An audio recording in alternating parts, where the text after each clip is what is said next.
We say things that don't mean anything, but thanks for listening. Yeah.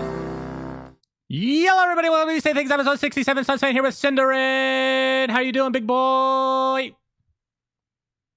You know what you reminded me of? You've seen this clip, right, with that guy who speaks really, really fast with auctioning.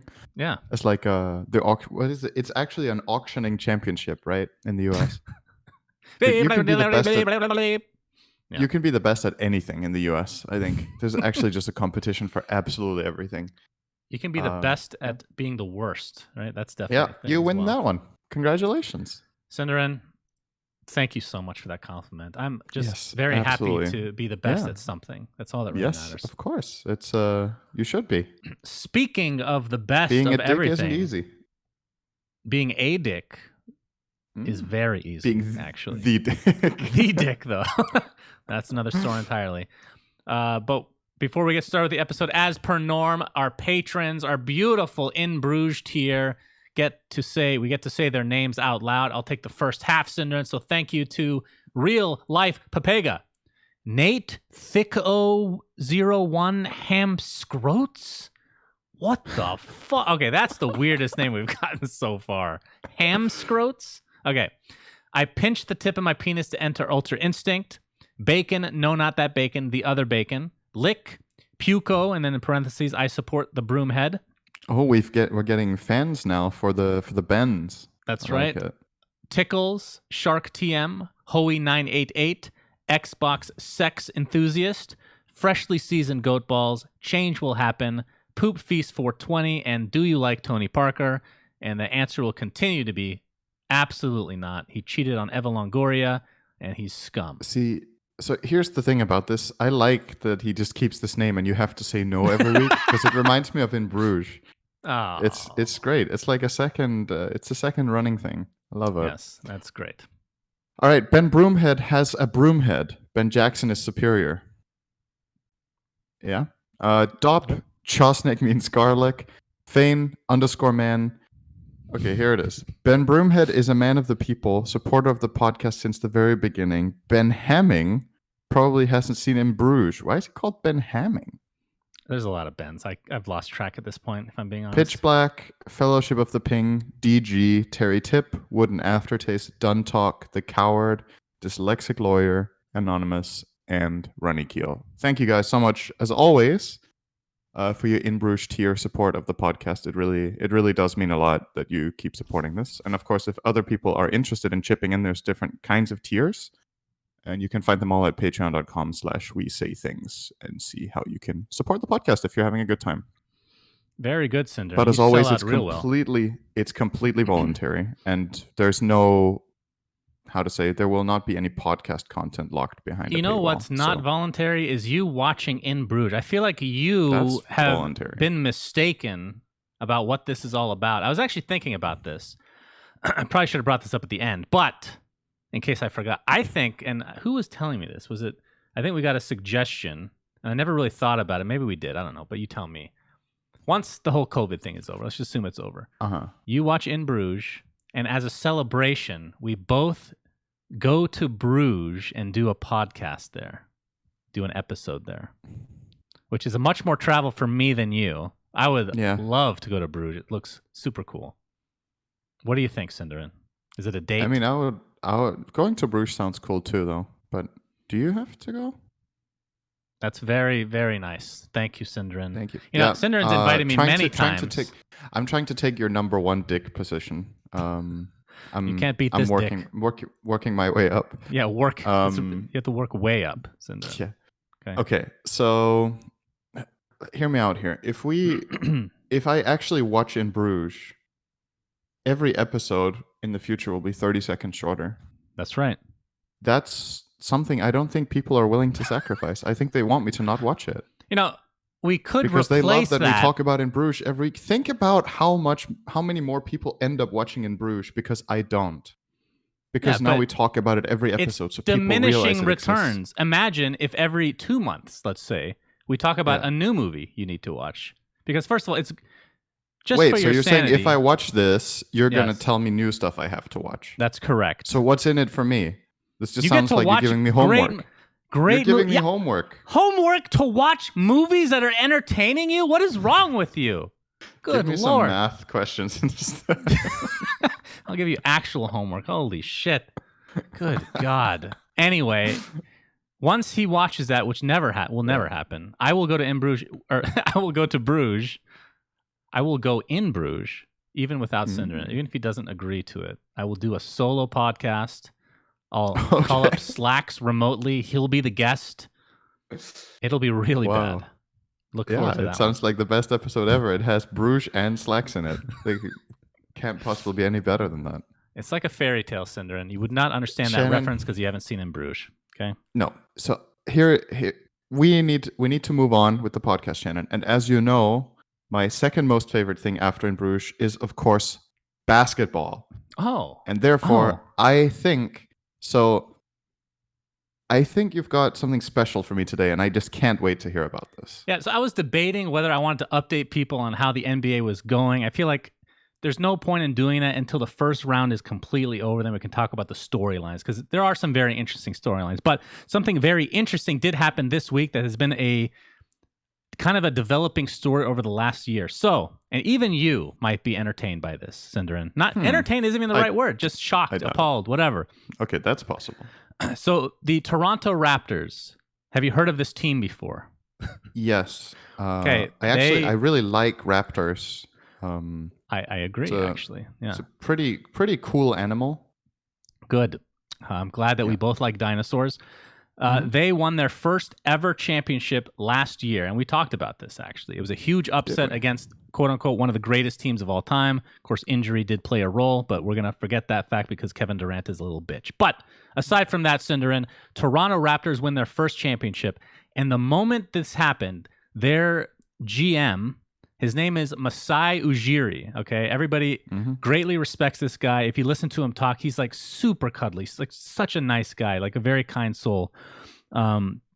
He was walking towards the court because normally you celebrate on the court and you get the trophy handed to you and the commissioner says, congratulations, blah, blah, blah.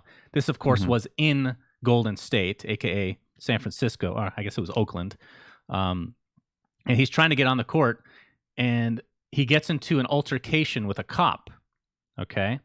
And there's two sides to this story. The cop, well, first of all, from Masai's side, which I think most people in the NBA and people that understand who he is as a person believed his story right off the bat. But his story is, I was just trying to get on the court, and this guy just wouldn't let me on the court for some reason. I was showing my badge. I was trying to do everything I could. Eventually, one of the players had to come off the court to bring him onto the court themselves, right? So the cop, his story was that Masai pushed him, shoved him, and as a result, this cop has apparently suffered very serious injury. Something like emotional damage, physical damage, whatever, like this whole long list of bullshit, right? He might have been damaged in advance. Yes, this is it sounds like exactly what we're going to get to. So it has been over a year since this happened. And first of all, you have to feel bad for him as well. Not just for this happening. I should mention he's black, by the way. That's going to come into play here. But you have to feel really bad for him because it's the first championship this team has ever had. There was a lot of drama about him trading. Like before the season started, he traded like their most popular player, so he took a lot of heat. But as a result, they win a championship. So it's like a very special moment. And now it's just tarnished by this god-awfulness, right? So a year and a half later, basically, a video surfaces on what happened. Like literal... They have arena footage and they have cam footage from the officer's uniform or whatever. Clearly, the officer shoved him twice, and then Masai shoved him afterwards. So it was like two shoves and then one shove. No harm really done. Like obviously it was just, he clearly takes out his badge to show him, and then the cop shoves him and tells him, get the fuck away, or whatever the case may be. So very, very clear cut, the cop is in the wrong. And this part really, really irked me. After this footage was released to the public, which they've been holding on to for over a year and a half now, I forget exactly, I think it was like the police department or something, they tweeted, or somebody in conjunction with the police department saying they still believe Masai is in the wrong and we're backing the cop, essentially. I'm like, you can't even believe what, like, I don't even know what to say. Okay. It's fucking crazy. No, so the cop is obviously right because he claimed that Messiah pushed him, and there's footage showing Messiah pushed him. Yes. So there you go. That's it. Nothing else matters. Cinderin. He got pushed. You. What you don't see on the footage is all the damage the cop took, which was because he got pushed. So if you're if you have a deterministic look on the world, you think if things are predetermined, right? This push led to the cop later on that day having an injury when he played football. And yes, all of that could have been avoided if Messiah did not push him at that court. It's and the cop, being deterministic, knows that this happens. And he talked to the police department about it. And they're all deterministic. So they fully agree with his story and believe him. So that's just, the public just doesn't get that, I think. Or the... Yes. It flies right over their head. No doubt about it. I think so. So that is the drama of this week.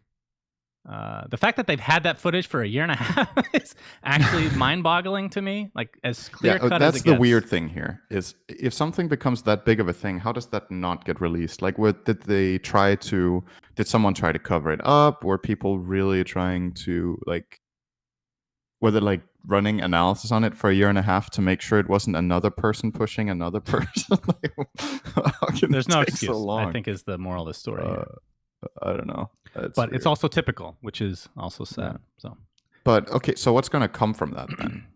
Well, originally they were suing each other. Now there's a countersuit. Messiah is suing the police department. So let's hope he just shits all over them, because they deserve. And what does he have to gain? Money, I guess. I don't know. Okay. I have no idea. I would assume that if he does something like that, he'll just give the money to charity anyway, because he's obviously rich, being a GM of an NBA team and whatnot. But no idea. What ended up happening the day they won? Like, he did end up getting onto court. Did he miss some part of the ceremony or celebration because he was so delayed? No, it was only like a 30-second delay, let's say, but it was more just the altercation, and then the player comes on and just moves him onto the court. And then he flies to Canada. So they've been talking back and forth for a year. So anyway, that is the drama of the week in the NBA, for those that are interested. But in Dota, Cinderin, Icefrog made a tweet. Holy shit, he tweeted something. He that time of year again. TI Finals is always the best day of the year. Sad we don't get to see a new champion today. This has been a really tough year for a lot of people around the world. Hope you're all keeping safe. Thank you, Icefrog. We know that you listen to our podcast, and we appreciate your concern for the well-being of everybody in the world. And we're also sad that there was no TI Finals. Shannon, I have a question here. This is where you prove how big of an Icefrog fan you are. Oh, shit. What was his previous tweet?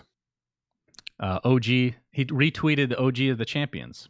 Incorrect. He did one later. Wait, let me think.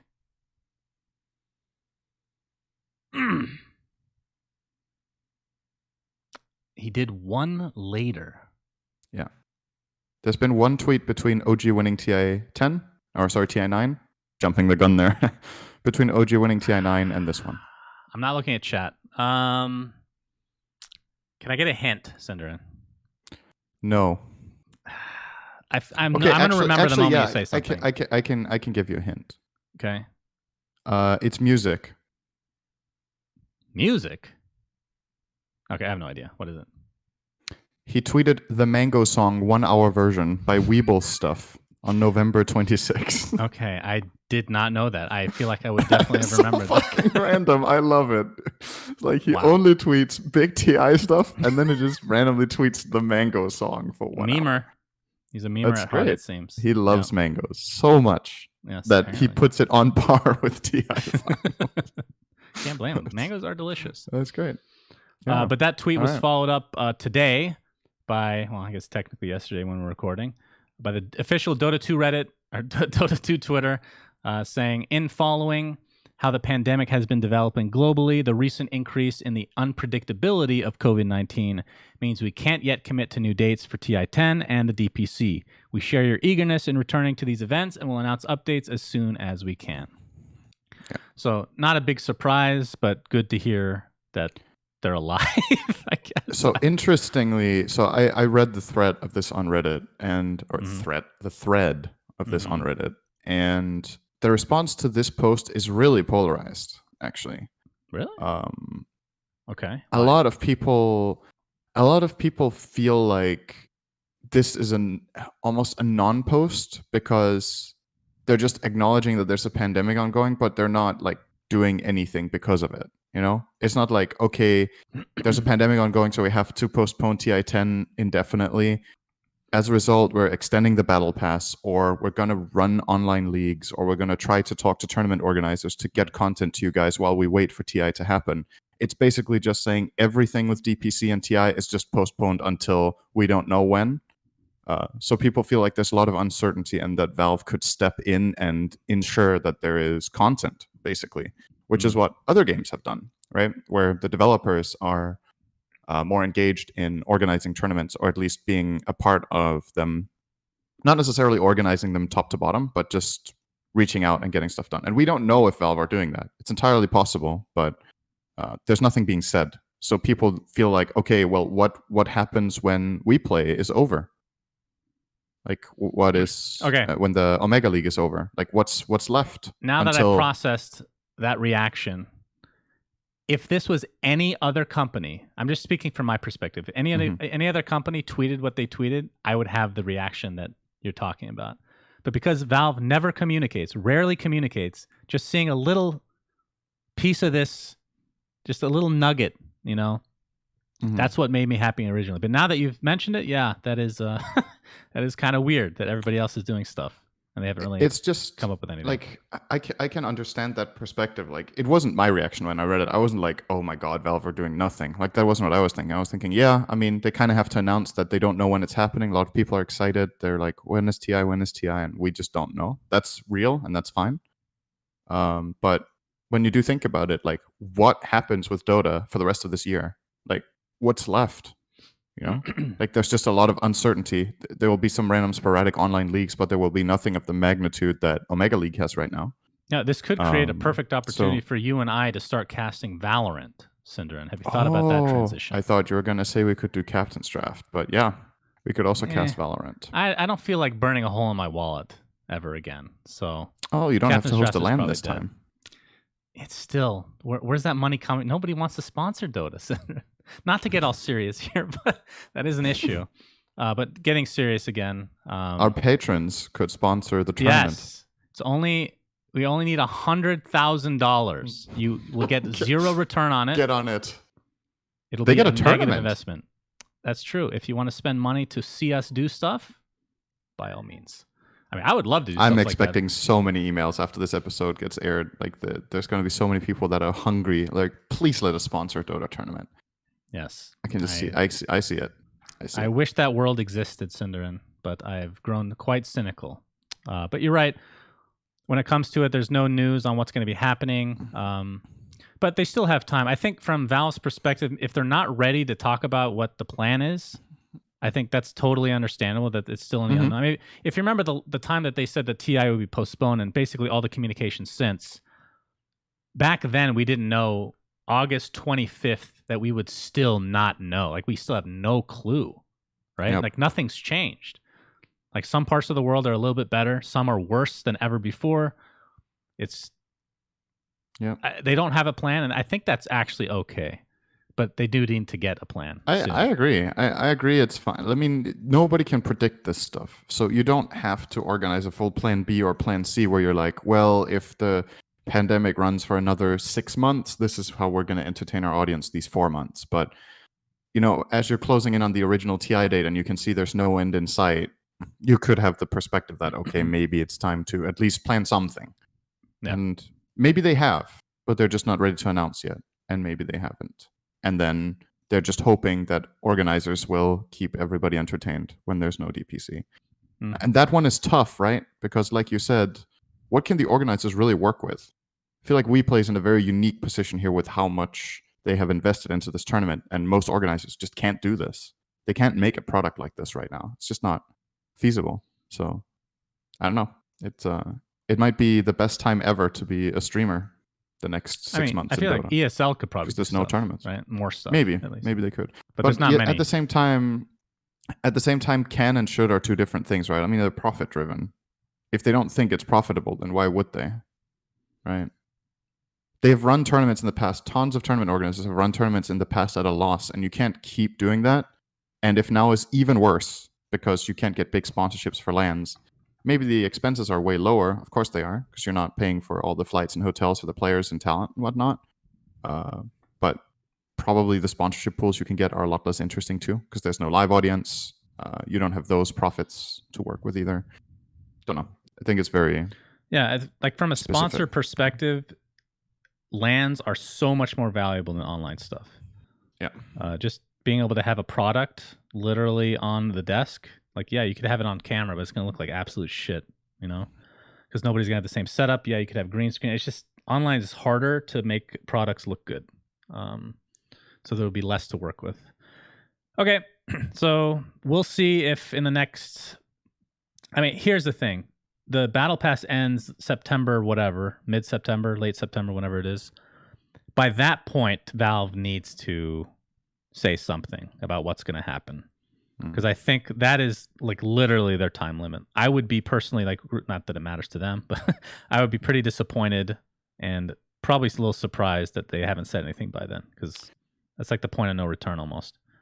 I should say, by the way, I just, I don't know why this, I mean, it's because we've worked a lot with WePlay and it's kind of the WePlay studio and whatnot, but we should remember it's a corporation, right? It's WePlay plus Epic Events. It's not just WePlay running the whole thing, which a lot of people think, but it is a partnership basically for this tournament, which is special as well. Yep, true. But yeah, shouldn't give all credit to one side when there's two teams involved in the whole thing. Indeed. Yep. Speaking of teams, Gorgc has now left OG as a streamer.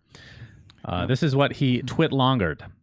Parting ways with OG. Hey, everyone. I wanted to let you know OG and I have parted ways. This has honestly been weighing pretty hard on me the past few weeks, but unfortunately what we set out doing in the start of me signing with OG to cast their games has changed a lot when they started being involved in organizing tournaments. We went back and forth a lot on how to make it work, but it was really hard finding a long-term solution. I have literally nothing but love for the players on OG, and I'm grateful to have had a chance to work so closely with them all. I wish them nothing but the best and still support them as a team, but officially we just have to part ways. Thoughts? Yeah. So what I'm reading from this and what the consensus is probably is that this Omega League tournament, for example, has revenue sharing with the teams. So the teams basically become part of organizing the tournament in a sense. And I think the return on that is that they can't stream the games. Mm-hmm. So it's kind of an exclusivity thing where the teams involved are not allowed to stream, and therefore Gorgc is not allowed to stream. And probably the perspective is that long term, there's going to be more of this. If it was a one-off, I don't think you maybe split over that, and you're just like, okay, you take that hit. This one tournament I can't do, but then in the future we do more. But if the trajectory right now is that we'll have more tournaments like this with the same teams involved, with the same kind of system behind it, then maybe it's just not feasible. And there was a tweet from Pimp Muckle about this. Let me see if I can find that quickly. I wish I had that open already, but I'll find Always it quickly. Prepared. Really appreciate it. Yes, of course. Episode 67, by the way. When was Gorgc's tweet? Why can't I find this now? I hate you so much. This is so unprofessional. What if a sponsor was watching right now? They're like, there's no way I'm sponsoring this shit show. I can't find the tweet right now. But basically, the essence of what he tweeted was something like, "This kind of was bound to happen. This is the best time for Valve to, this is why Valve has to get involved with some sort of guideline for basically rights and exclusivity, right? Just make it clearer what works and what doesn't, rather than I don't think that's the right way to put it. No. Wrong wording, because it is clear what works and what doesn't. But he thinks it should be pushed or pulled in a direction where we get a more, basically where streamers aren't free to stream anything they want, but need to enter a cooperation with the tournament organizer. I think the easiest way that I can think about it, and I know Valve doesn't want to do this. They don't want to. They don't want to be this entity that just controls everything. And I totally get that. But there's certain parts of the ecosystem that you do need to look after. and this is one of them. I think the best way to put it is we need to find a way that every single aspect of the Dota 2 world, whether it be the streamer, tournament organizer, caster, like every single entity, it needs to be balanced in some respect. Like everybody should be able to make a profit, right? I think that's definitely doable. But right now, certain portions of the Dota 2 scene are getting fucked pretty hard. That's how it's been the last like few years. It's just gotten worse over time. I found the tweet. There's no reason not to find a balance of some sort. Go ahead, Synderen. Yeah. So basically the wording from Pimp Muckle was, this is a very big deal. Now that OG was directly involved in creating tournaments, suddenly a non-official streamer, parenthesis, even their own, was exactly what every TO has been saying all along, a threat to the tournament. Valve, it's time to move, finally. That was the perspective he had. I'm trying to look at Valve's perspective. Why would they do anything, though?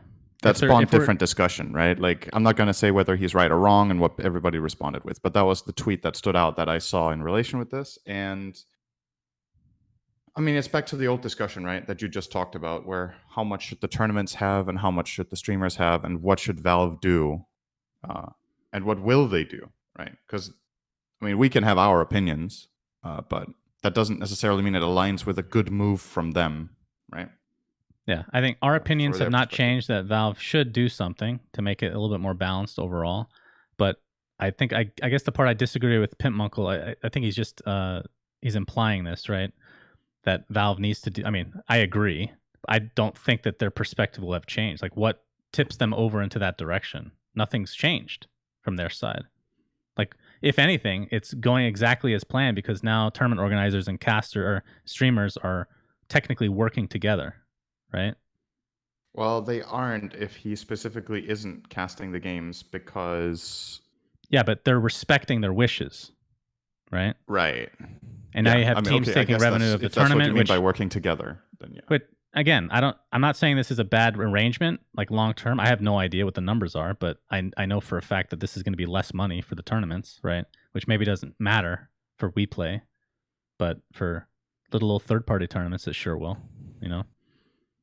Which there's going to be a lot more third-party tournaments in this next X amount of months that we have no DPC stuff coming about. Yeah. So, yeah, nothing's changed. If you remember, we did the. So I'm guessing quite a few of our viewers didn't watch this episode because people don't watch everything. Fuck us. Yeah. But we did an episode with Gorgc, and this was one of the things we talked about was tournament casting, and he seemed to have the perspective that he was very open and very willing to cooperate with tournament organizers to arrange something where, for example, they work together and he pulls quite a big number of viewers and he could just use the sponsors of the tournament and broadcast as like, you know, they could go into talks and basically organize something that makes it good for both sides. That hasn't happened very much, though. So that makes me wonder if the tournament organizers don't want it or if the streamers are demanding too much to broadcast their tournament or whatever.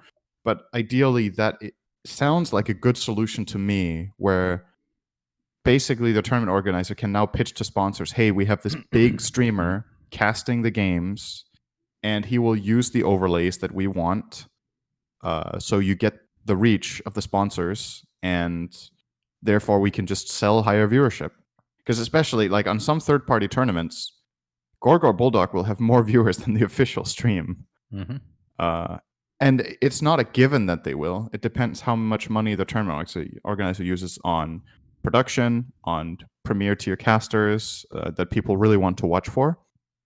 But if you add up all the stuff, then maybe it could be worth it for them to consider at least working with the streamers. And Gorgc was definitely open to that. So. Yeah. I feel like I've never talked to a streamer, like even Bulldog. I don't think anybody is ignorant to what's going on. Right? I think that everybody's pretty open. They know exactly to work together, and I think at the end of the day, if you take advantage of it, I don't look at it poorly if you take advantage of the way that the system is in place because the system is broken, right? Like most people would do the same. People will act in their own interest in this, and. Yeah, like if the perspective is you are you're selfish for streaming these games. Well, you could also just say the tournament organizer is selfish for demanding exclusivity in a system that doesn't promote it. Right. So it's like the argument kind of goes both ways. And if the system and the game developer says it's free for all, then it's free for all. It's their IP. They get to choose. Indeed. Okay, so moving on to very important topics. The Arcana Vote again, guys. People love the Arcana. And this is everybody's favorite segment. Shannon. Okay? Shocker. Okay. Witch Doctor fucking beat Invoker. I was really not expecting that. I'll be honest. I was really not expecting that. Everything else went according to expectation. Void beat Lion, Sniper beat AM, and Spectre beat Sven, just like we thought. But Witch Doctor beat Invoker by, I think, 2% points. Yeah. I think he won by 52 to 48. I think Sniper AM was the same. Like, both were super close. But Void took an absolute shit on Lion, and Spectre completely dumpstered Sven. Those two heroes have a ton of votes. But while that may be important, Shannon, what really matters is who did you vote for? I voted for Sven. Okay, I can take that. You get one guess. Who do you think I put all my votes on? Somebody already told me. It was Invoker.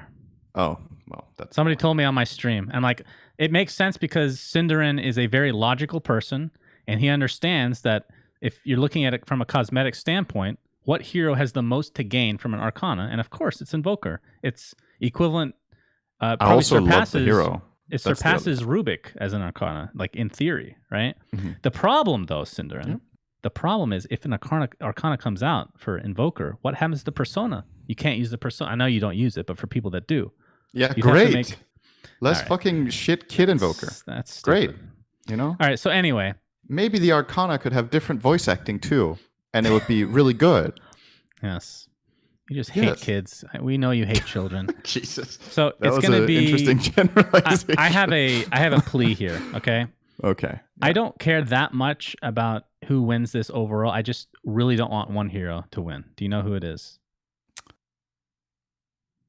I know most people have already voted, but please use me as inspiration to do the right thing.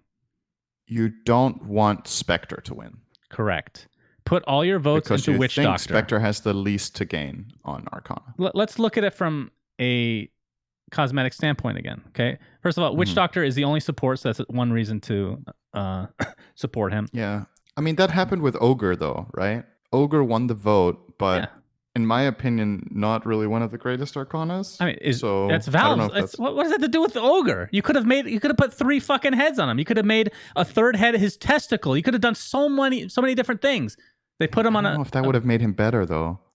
I think if his third head is a testicle, that's not good, Shannon. That doesn't sound like a good Arcana to me. Are you sure that's not a good Arcana? But considering it could get into a chest, though, because of the Viper set we got. So it definitely, my God. It could have. Anyway, Witch Doctor, there's a lot you can do with. Sniper, a little bit more generic, but again, you have like Shrapnel. I don't think anything has ever changed with Shrapnel. That's a really good spell you could do something with. And then Chronosphere for Void, which there has been a cosmetic already. Could shoot a frozen chicken. Yes, literally anything. What are you going to do for Spectre? Dude. You remember when people voted for the voice to change for Spectre? You know what they did? They just made it the exact same thing over again and nobody noticed. It's basically the same shit. I remember, this is actually a funny story. I was at Valve offices after the Spectre voice thing got voted in, and they're like, we never thought this would get voted in. This was such a bad choice. We have no idea what to do. I'm like, I don't blame you. Because I think the voices, what they had, it was just backwards or something. I can't remember what they did, but nobody cared when the voice came out because it's so garbage. I think that's why they stopped doing the voice votes. Anyway, please vote for Witch Doctor. What can you do with Spectre? What can you do with Spectre for an Arcana? Yes, what can you do, please? I mean, this is the way I look at it, Cinderin. What if Spectral Dagger now is good was Spectral Dagger, and then you send out the dagger, and then you're like underground. You're still targetable, and people can see where you are, but you're like digging through. So you want to turn Spectre into a Nidus Worm. That sounds like an Arcana. That's more than an Arcana. That's a Persona. I'd be more than happy to have an Arcana. I would I would have no problem having a persona for Spectre. It changes the hero completely. It turns a fat, disgusting death of a mess into a literal puppet, which we'll get to next. What could you do with Haunt? Nothing.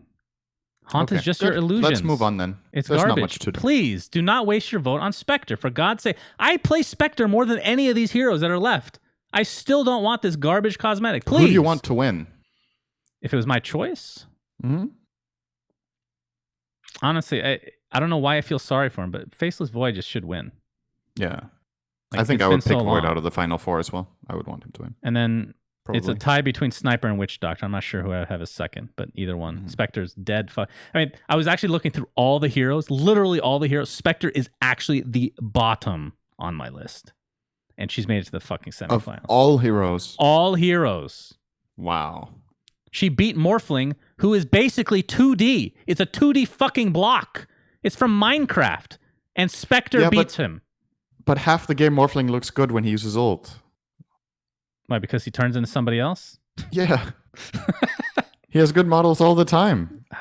Giving Spectre an Arcana is also an Arcana for Morph in every game that Spectre is in. All right, whatever. Moving on, Cinderin. Okay. The Pudge Persona came out. So I made a video immediately, okay? And I didn't even set up my rating system that I usually have for the horse heads. Yeah. I'm not going to lie. If you watch it, you'll notice I was in a bit of shock. I didn't know what to think of this persona. I would like to hear your thoughts on the Toy Butcher being released. We've had people on both sides. People love it. People hate it. The people that hate it are saying that it's too League of Legends-y. It's too cartoony. It doesn't look very much like the actual concept that they... it's not even a concept. It was the loading or the promo art. Yep. But what do you think? I've played it one game. I lost because I played Pudge. Okay. Not because I played Pudge, but because it was Pudge. Good to clarify that. I played fine, just to clarify that, but it's Pudge, so you don't win. Yeah, but enough. Everybody really wants this hero nerfed because it gets picked all the time in lower ranges of MMR, and people think it's very annoying. Can we just... Okay, Shannon, before we talk Persona... Begin rant! Okay, listen. How can Pudge be good for 2 weeks? Okay, he was good for like 2 weeks. He was genuinely a fucking good hero, and I loved it, and I picked it a lot, and I had so much fun. Then he had to get nerfed. 2 weeks. Why is it that Pudge gets to be good for 2 weeks, and Io gets to be bad for 2 weeks a year? How? How is that possible? Like, why can't Pudge be good sometimes, and why can't Io be bad sometimes? Why does it always... Why does Pudge never get to be good? It's because people are loud. It's such a fun hero. The people that hate Pudge are very loud. I agree. I have a fucking horrendous win rate with Pudge. 45% win rate. It's my most played hero. I'm terrible with him. But I know if I'm going to play... He's so fun. I have fun whether I win or lose. You know? I can miss every hook, and it's still fun because I'm pissing my teammates off. There's always something to love about playing Pudge. I agree. If they need inspiration, visit the Han forums, and you can read his skills, Icefrog. If you don't remember, you can brush up on him. About the Persona, I played it one game. It's not really my cup of tea, I'll be honest. That probably doesn't surprise you at all. Of course not. To me, it's a little bit too far from what I associate the hero with. But for what it is, I think it's pretty well executed. Now, the thing that people complain about with it being too far from the reference... I could definitely see that perspective that, you know, some of the things on the reference would actually be better. I think the reference hair is better. I think the reference stitches are higher quality. And they could, I don't know what their budget is with the hero, but I would imagine they could have made that work somehow at least. Make it a little bit more polished, I guess is the way to say it. Because some people were pointing out, I read this, that he looks a little bit more like metal than cloth. Relative to what he should, right? He's also tiny. I can kind of see super small. Yeah, that's true. They could have also made him bigger. They could have made him bigger too. That's very true. So, but for what it is, I think it's pretty well made. Could be better, but it's still solid. I think this is not a very popular opinion. I personally think the Anti-Mage one, I prefer that one. And I Boring. do because the Pudge one obviously did way more, right? He has custom spell icons, he has custom spell effects and everything. Both are personas, so Valve obviously and listened he has squishy to sound criticism. effects to everything he does. But the AM one just feels more Dota, basically. That's the best way I can explain it. It feels like it belongs more in the universe. I guess.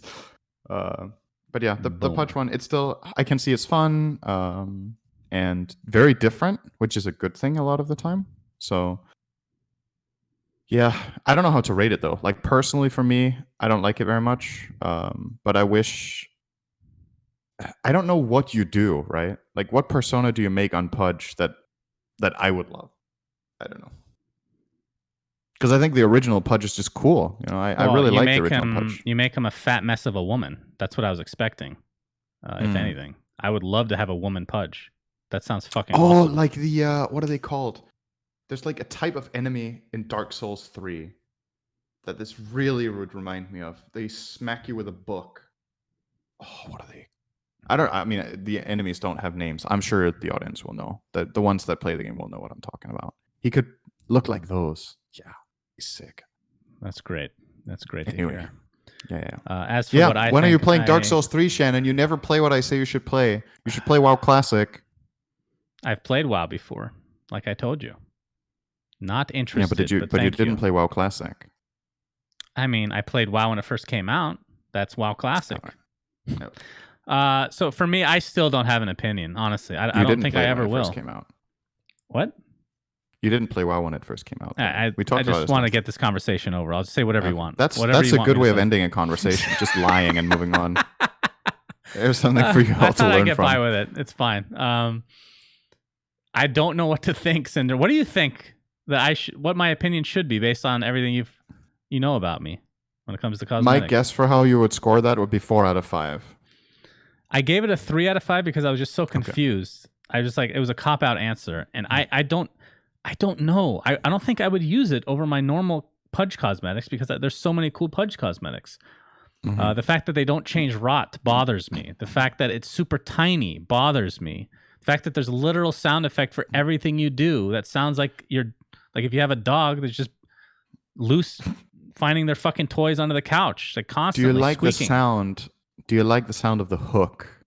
I don't hate it, but I don't love it either. I'm very neutral. What's the thing called? It's a carousel, right? So it's like a merry-go-round. The thing where you're wind. No, the thing you wind up with your hand. Oh, so it plays a melody. Jack in the Box. Is that called a jack? Is that the official name for that? I don't know. Is that maybe it's called Jackbox, right? Yeah, or Jack in the Box, whichever it is. Yeah, Jack in the Box is what delicious. The sound is from? Because that's what's in a toy box, right? Yeah, that's probably true. I don't know, that to me, I don't know about that on the hook, man. Like I'm not the thing that bothered me as well. Yeah. In the concept, I keep saying concept art.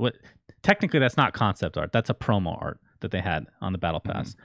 It showed that the hook hand was like separated. That would have been so cool to have like a hand pop out and it'll come back in. But instead, they just go for a generic like needle, which is disappointing as well. I feel like they could have done more. If they're gonna go that ham on changing him, you might as well go the full 9 yards, honestly. So I'm gonna say be a Nidus worm.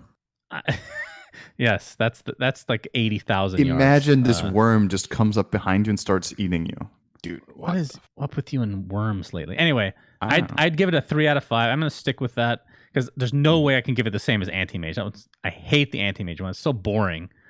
And you gave Anti-Mage 2, right? Yeah, I gave it 2. I feel like I want to go back and give it a 1.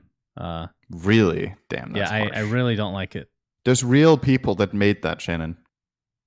So, actually, it's funny. Nikki was playing around on her stream with the persona for AM and just made some basic changes, like highlights to the hair to make it different color and stuff like that. I thought that looked a million times better than copying Anti-Mage and just making him a woman. Like, it's very boring. But to each their own, my friends. To each their own. Okay, on to some interesting, I don't know if you want to call this news, because this has kind of been in the files forever, but there was a Reddit thread about this, that there is a new hero named Puppet Master found in the game files with skill descriptions, Cinderin. Yeah. Let me read out some of the important comments from this thread. Okay. Number 1 top comment from Suns fan. Mm-hmm. Time to port all Han heroes. Let's go. Let's go, boys. Woo! What a fucking dumbass. Okay, so then next is from... Actually, never mind. We're not going to do that one. But let's read the whole Reddit thread comment. So the important one here is from Sir Belvedere. Mm-hmm. Okay. Yes. Doesn't actually mean much because it's not really new. And not to mention, there's tons of placeholder entries for icons for numerous other characters that were never used over the years. Puppet Master, Valkyrie, Squirrel, Sea Mystic, Toad, Viking, Vampire, Primal Beast, to name a few. These are probably leftover strings from stuff Valve does internally. Sometimes they're just random characters used in custom games. So unless something substantial materializes in the files, it's not really possible to know what these were referencing to. It could be a hero they're trying out, but then maybe not. There's also rumors, Cinderin. Well, not rumors. Apparently there's a spell called Mind Control. Oh. Which reminds me of Sir Action Slax's terrible fucking hero, Parasite, which had Mind Control as the ultimate, which actually was the only... Yes? There's genuinely no way that mechanic makes it into the game, right? I mean, maybe I have to double check myself because we did get status resistance, but like... You're not going to put Mind Control in the game. I don't know. It sounds cool. Okay. Surely. So for those that don't know, you can just Google on our YouTube channel. Just search for it. It's called Parasite it's S-I-T-E. It's spelled that way. Parasite Spotlight. You can see the skill set. So I told him this, and I've told him this publicly, privately, everything in between. The concept for that hero is the worst, literally the worst fucking concept for a hero I've ever read in my entire life. I can't believe we actually had people work on it to put that in a game. But, and again, I told him the ult was the only cool thing about it. It's very broken though, right? But I feel like any concept can be nerfed to be viable / not completely broken. I truly believe that. If you imagine an ulti where, let's say you have a hero and he mind controls an enemy for 5 seconds, gets full control, and they deal reduced damage with their spells or whatever, and then when the other player gets control back, the cooldowns are reset or something. Like, you could do a lot of things to really make it not extremely just punishing. Limit it. Because imagine you could mind control the enemy and just use all their spells, and then they get control back, and then they have nothing. It's like you basically killed them. Yeah, right? I think there's no way that you would ever be able to use their cooldowns. Yeah, 100% agree. So, but yeah. It's possible. I mean, I could see it, actually. I could see mind control working, but I do think you need to have some really serious caveats. And I think another thing, when you open up a bag like that, imagine the bugs, right? I don't have to imagine it, Cinder. We had to actually delete the hero from the game because it was literal virus. That's how buggy it was. Not even exaggerating. He has been deleted from the face of the fucking earth. But the word Puppet Master really got my attention because obviously that's a hero in Han. And as we all know, Icefrog worked on Han for a year. And Puppet Master is by far one of the top requested ones. It's the most unique hero that basically doesn't share any skill set with anything in Dota for the most part. And I would love to see that hero in Dota. So I think... Now, I haven't played Han. Yeah. I've watched like 3 games or something back at DreamHack, I think. Okay. I am... The heroes that I have heard the most demand for, and I have no reference whatsoever except just what I've seen, is it called Chipper? Oh, baby. That's my hero. That's my number one hero. And then give me a couple of heroes, then I'll tell you what the third one is. Because it's Puppet Master, Chipper, and one more. I can't remember the third one off the top of my head. Let me look at the heroes that I'm porting into. There's Zephyr. There's Empath. There's Gauntlet. Amun-Ra. Nomad. Isn't Nomad Chen or something? No. Oh. There's Bombardier. Kraken. I don't know. There's a lot of heroes. Okay. There's like, I could look on the list and... None of those sounded like the hero I was looking for, but maybe I'm imagining something that doesn't exist. But yeah, at least Chipper and Puppet Master, a lot of people really want. So Puppet Master... So here's the cool thing. We're working on a 4... So I guess this is a mini update for POG people out there. We're working on a 4v4 mode where you have like a dual lane in mid, it's kind of split up. And we're going to be we're going to be making custom heroes I've been testing it on stream for the last few months. And a lot of the heroes that I'm creating are based off of Han heroes. So I have a hero right now that is like half chipper, half bombardier.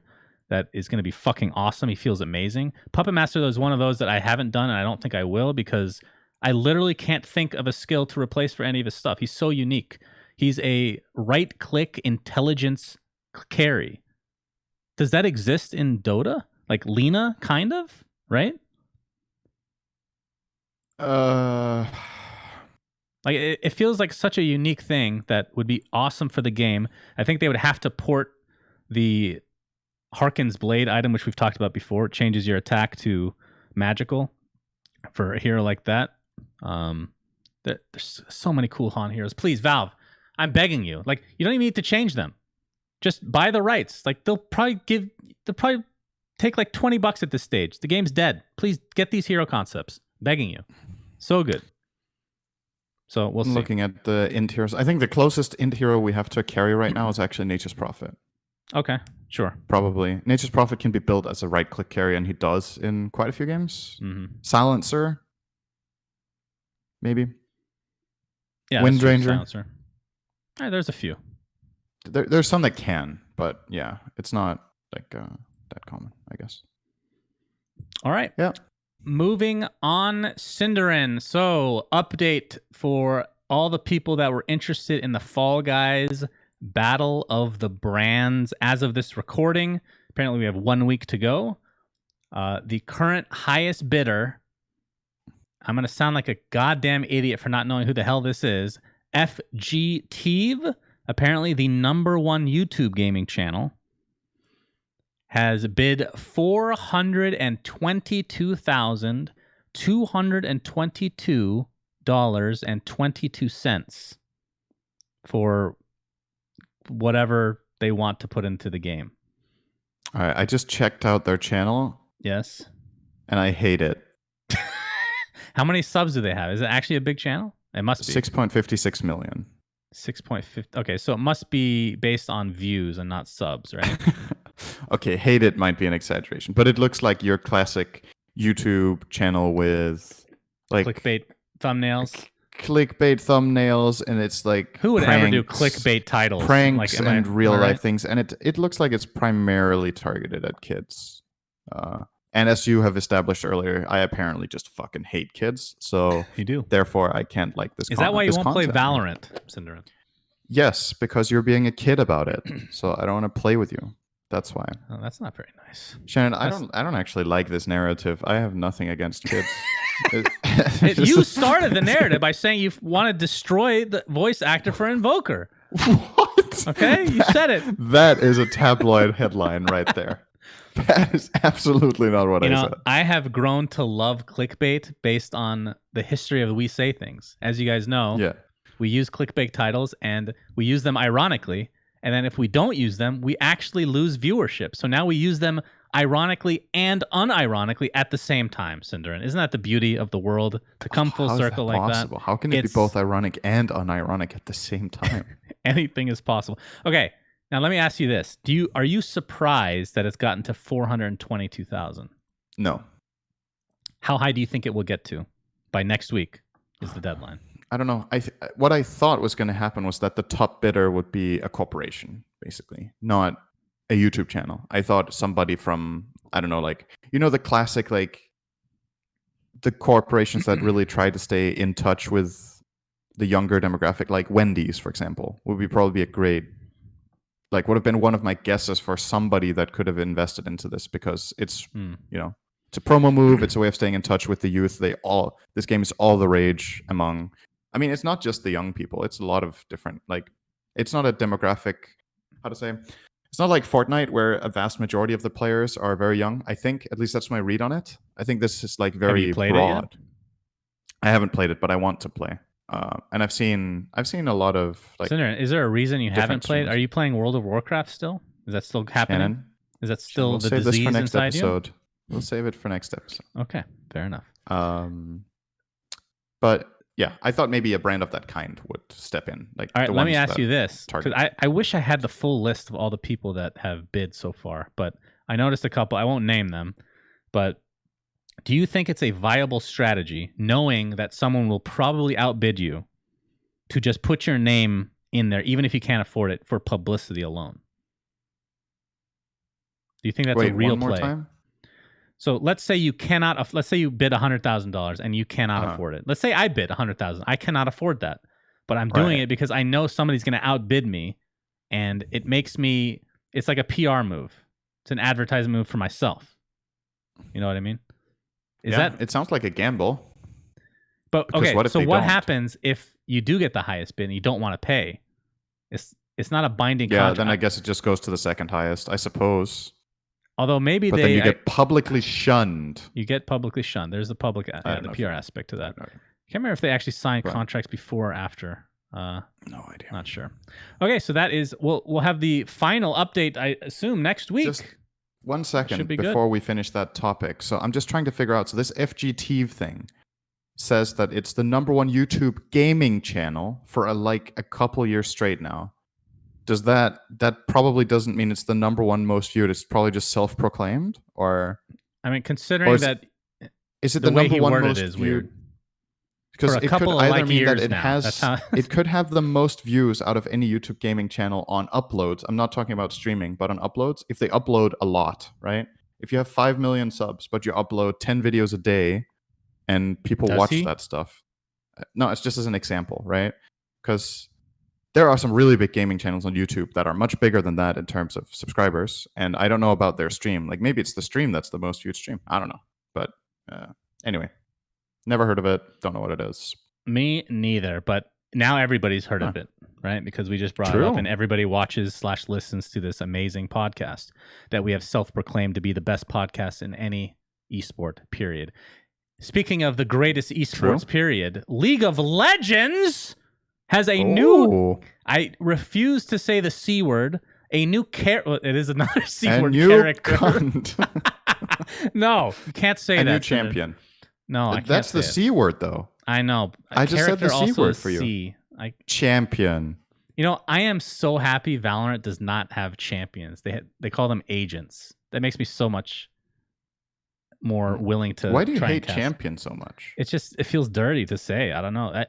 But that's not because of the word. That's because you don't like League, right? But yes, the word itself isn't bad. Anywho, it's not a bad choice. There's a new League of Legends character coming out, apparently named Seraphine. And the reason I'm bringing this up, usually we won't bring up a new C word coming out soon. But the reason fucking say champion. It's not that hard. I can't do it. We say champion when we talk about tournaments. You know, the tournament had a champion. Okay, so you can say. I've heard you say the word. I know you can say it. The champion of this tournament. That's true. The victors go the spoils. So the reason we're bringing this up is because it's so unique what Riot is doing. This Seraphine character has not been officially announced. Okay, but she has like a Twitter and Instagram and all this stuff, and it's obviously a very League of Legends inspired art and all, and it's pretending to be a real person, like with a cat and music loving and all that stuff. And apparently somebody that has been leaking stuff before for Riot, or I don't know if it's for them, but has leaked that the next character will be this one. So it has a shit ton of followers now. What do you think of this marketing? I don't want to call it a ploy because that's more of a negative move. And what do you think of this PR move? I personally think it's really cool, and I would love to see more companies do something like this. Yeah, I think using social media to do stuff like this, I think is a really good move. It's a great way to get people talking, to get interactions, to get people excited.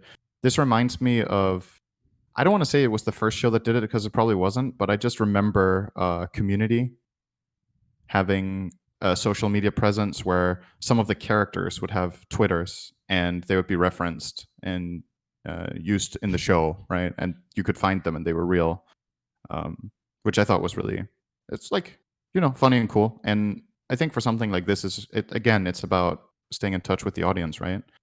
I don't know. I'm assuming there's some of the stuff is on TikTok as well. That would just make sense. if they did something like this, being a majority-owned Chinese company as well and all. I believe they are, right? I'm not talking out my ass here. Tencent is, the majority owner. So you could, I mean, I think what we're starting to see in games right now is that in order to really get people's attention, you need to start going the extra mile, because there's so many people making games and there's so many people making patches and updating their stuff. So the thing that really catches people's attention is when you do something different, like Fortnite's Blackout or this kind of stuff is great examples. Or Fall Guys doing this PR thing with the charity stuff. That's what, I mean, we're talking about it for a reason, right? So God, imagine if Valve did this for Dota just one time, just to see. So I know for a fact Valve loves to experiment. This would be such a cool experiment to see. Like, imagine a hero and you just come out with like their lore, you hype it up. You don't have to do it in the same way that you're pretending to be a real person, but you're hyping it up with like different types of content. You can just hire somebody to do it for you. It's really cool. Imagine a hero that in order to play it, you had to have linked your Twitter to Dota. And then, yeah, that's it. Okay, great. Valve, I would recommend not hiring Cinderin. He is really, I mean, you're really bad at Twitter, by the way, I have to say. Why? I don't think you've tweeted once about this podcast in the last year. I have. Once? More than once. Okay, good. I'm pretty bad at it too, though, so I can't really talk. Yeah. Next thing on the list, we talked about this last week, how Epic is fighting Apple. Apparently, Microsoft is now backing Epic. I'm going to read a quote or two here.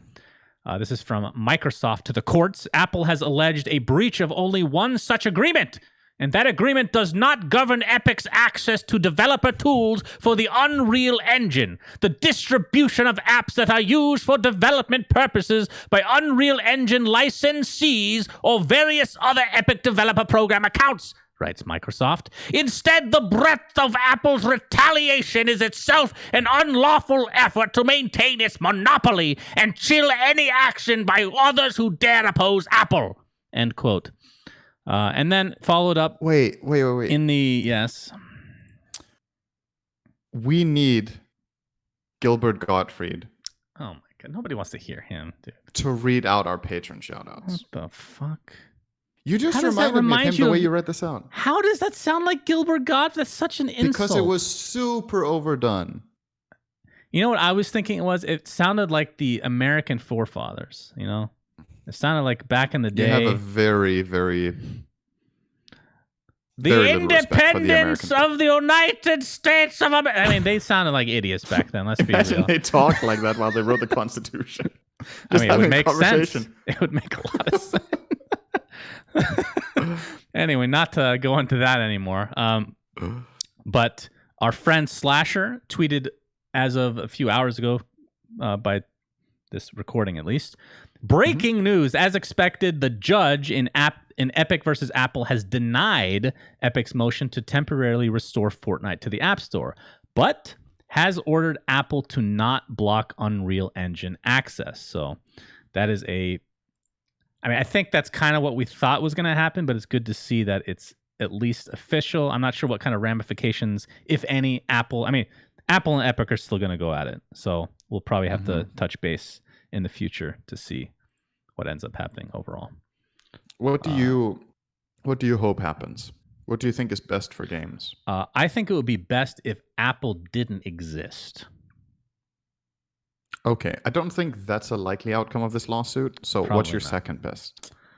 I don't care. Okay. I want Apple to hurt Cinderin. I don't like them. Don't like their business practices, okay? Okay. Shannon hates I think we talked about this last time.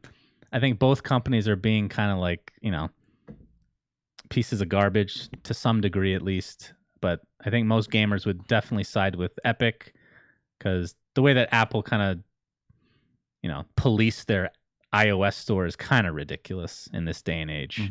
Where like open source is so common. Like Google, I don't know how stringent they are with their stuff. I know they were involved in this as well. But the fact that you can put anything you want technically on an Android phone because it's based off Linux is completely different than fucking iOS, which is you can't do anything. I hate Apple. Did I mention that? Don't care about them. Okay. That's news to me.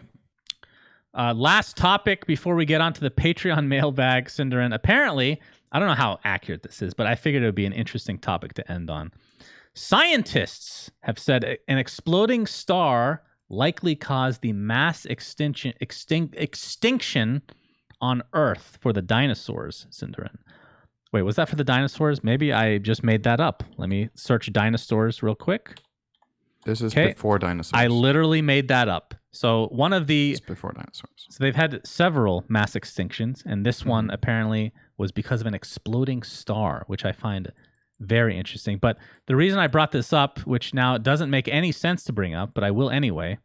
Do you like dinosaurs?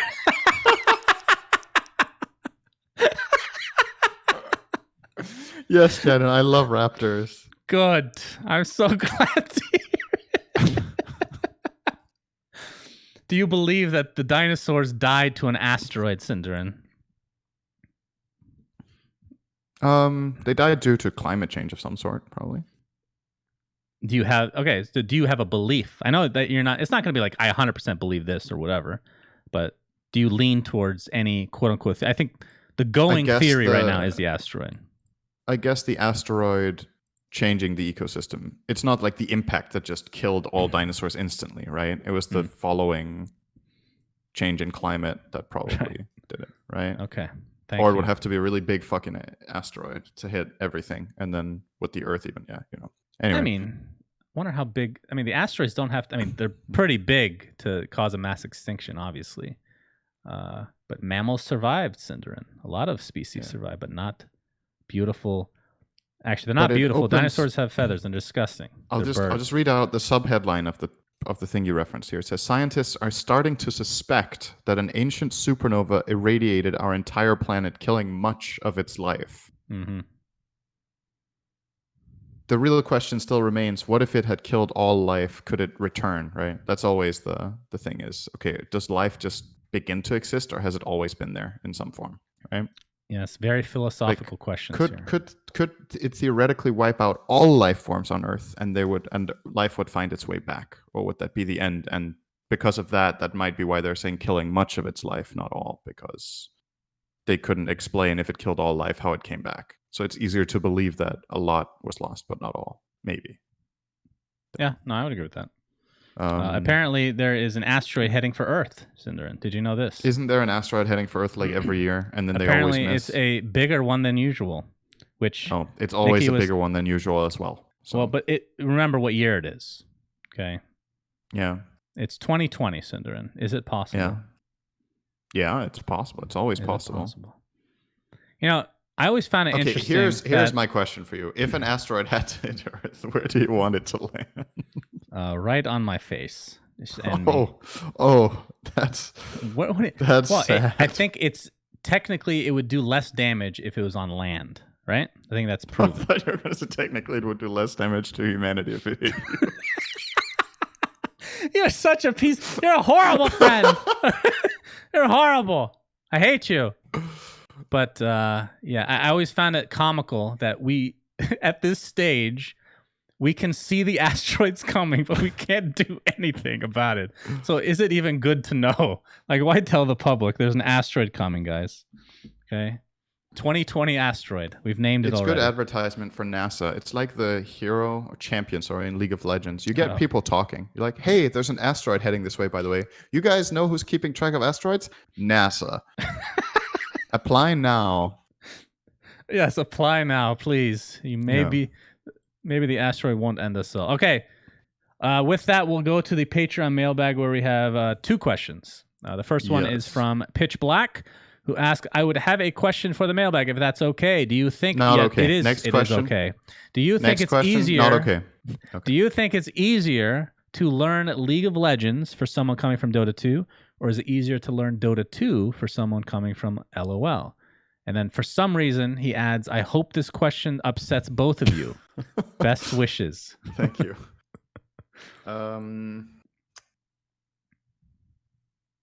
So the implied thing here is obviously it's easier to learn either game if you play one, right? Than for somebody who plays neither, right. Which is clear. Which one would be easier to transition from into? I think I would say it's easier to learn League for someone that plays Dota, because from my perspective, Dota has more layers of complexity. And League in many aspects is a simpler version, which makes it more casual friendly in a lot of ways, but also makes it less deep in a lot of ways. So that would be my choice. I think it's easier to go to League from Dota than the other way. But I think it's also overrated how hard it is to get into Dota and get good at it if you've played a lot of League. Because a lot of people are like, oh, it doesn't matter. Dota is so much harder. You having played League doesn't matter. Of course it matters. It's so many core things of the games are the same that you can obviously transfer a huge amount of skill compared to somebody who has never played the genre. But yeah. League There's would be a lot more skill shots in League, so that's something you'd have to get used to. But yeah, I agree. It's more about micro stuff, small skill shots, hitting skill shots, moving your hero perfectly. And you do have to try and stay awake while you play as well, which can be difficult with League. Yeah. So might be a little harder in that respect, especially if you have narcolepsy. So next question is from Sean Chivers.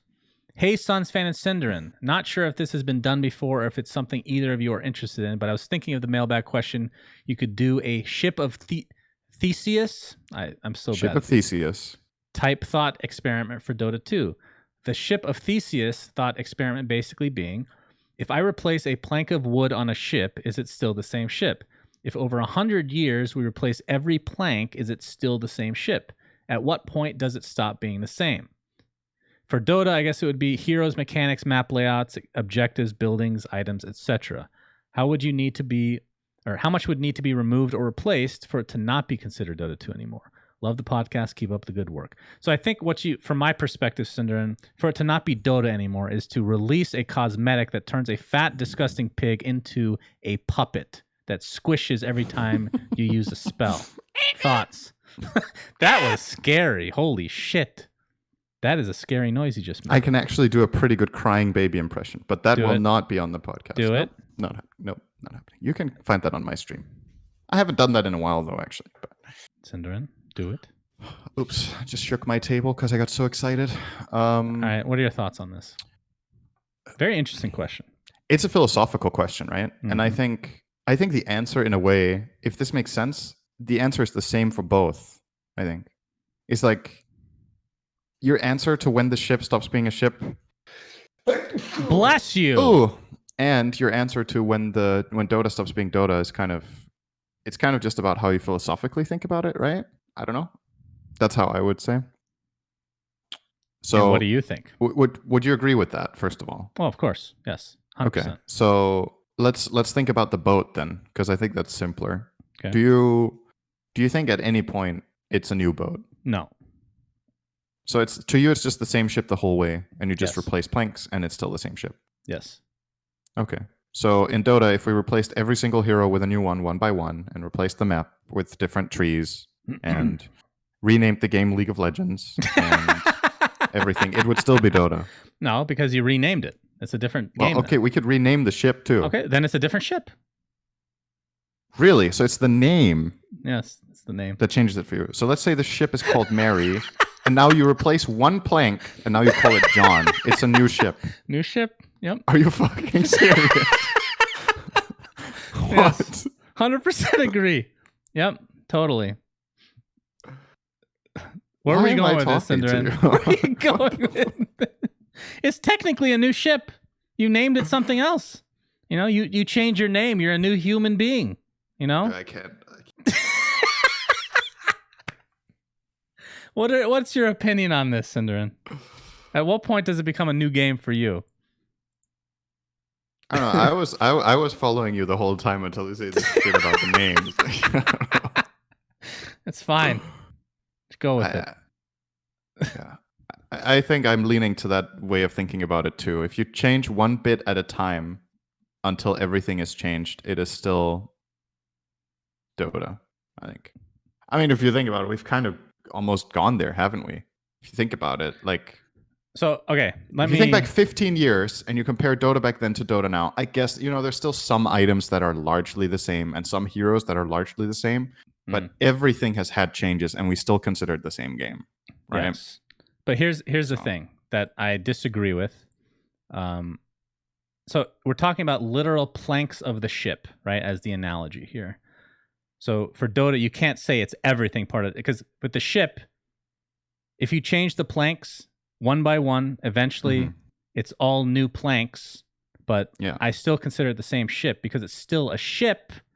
Whereas with Dota, you can change mechanics to actually make it not like Dota anymore, right? You can change it to League of Legends. Like I think the 1-to-1, I'll take back what I said. I don't think it is a 1-to-1 with the ship at all. Unless you want to go with the analogy that the ship doesn't float anymore because you made this change to it. Right. You changed every plank and you replaced it with wheels. Right. And then you made it a submarine that has wheels. Right. Totally. Yeah. You're just full of good ideas today. What can I say? I'm here all week. But yeah, there's definitely a certain point where it does not become Dota anymore, for sure. But to everybody's gonna have a different opinion on what that threshold is. Right? Yeah, I guess. Yeah, okay, so how much would need to... So that was the final part of the question. How much would need to be removed or replaced for it to not be considered Dota 2 anymore? So what would be the... This is hard to answer, but what do you think is the most critical thing that makes Dota what it is? Icefrog. Like, if you take that away, do you think if Icefrog stopped working on the game entirely, that the game would not be Dota anymore? I think... I don't agree with that. I don't know. I don't We've actually had agree with that. Multiple different developers on this game. I think the game would slowly die without Icefrog. I'm actually being serious about that. Okay. I think he's a special type of person that doesn't exist in any other game that I know of. I thought you were going to say that doesn't exist, period. He might not exist in real life. I don't know. I think that's an impossible question to answer because there's so many different like little complexities that come to Dota 2. Right? You can't just pinpoint one thing changing, right? Right. I'll tell you, like, if they made the map symmetrical, like I've always wanted, it would still be Dota 2, Cinder, believe it or not. If they added the fountain to actually just absolutely bend people over if they got into the enemy fountain, that would still be Dota 2. And guess what? That's going to be Dota 2 in 2 years after all the micro buffs year after year that Valve's going to make. Okay. Got it? Got it. Good. All right. So that's the end of episode 67 of We Say Things. Cinderin, would you like to go to Bruges with me? Yeah, that sounds like fun. Have you seen In Bruges, which is the prerequisite? No. Okay. No, but if we're planning to go to Bruges, I don't want to watch the movie because then that's going to spoil the real Bruges for me. So really? Now I'm definitely not going to watch. Yeah, because then we can go to Bruges and I haven't seen anything from it. But we will never have gone to... We will never go to In Bruges if you don't watch it. So why not? It's a never ending, because that's the prerequisite, like I just said. Well, who gets to choose that? I already did. All right, thanks for watching. What if we watch In Bruges in Bruges? I mean, that's fine if you want to watch it together. Okay. But you'd have to I would literally make you sign a contract because I am not fucking flying to Bruges and having you dodge watching In Bruges there, okay? But it would be fitting to watch In Bruges in Bruges. Huh, that actually fits. So to fulfill the contract, I need to go to Bruges and watch In Bruges with you. Yes. But then I can go home immediately. I mean, that's up to you. I know you wouldn't do that, so you can do whatever you want. Oh, you don't know me. I'm glad to walk around in Bruges. It looks like a real fairy tale city. So very happy to do it. Okay. That brings us to the end. Thanks, everybody, for watching. Thanks for listening. Until next time, Sunsfan and Cinderman. By the way, what do you think of the Okay, not bye. The nickname of Cindy. Do you like it? Not in particular. Okay. But I don't see you guys hate it either. Later, Cindy. Okay, bye. Okay, now I hate it. We say things that don't mean anything, but thanks for listening. Yeah.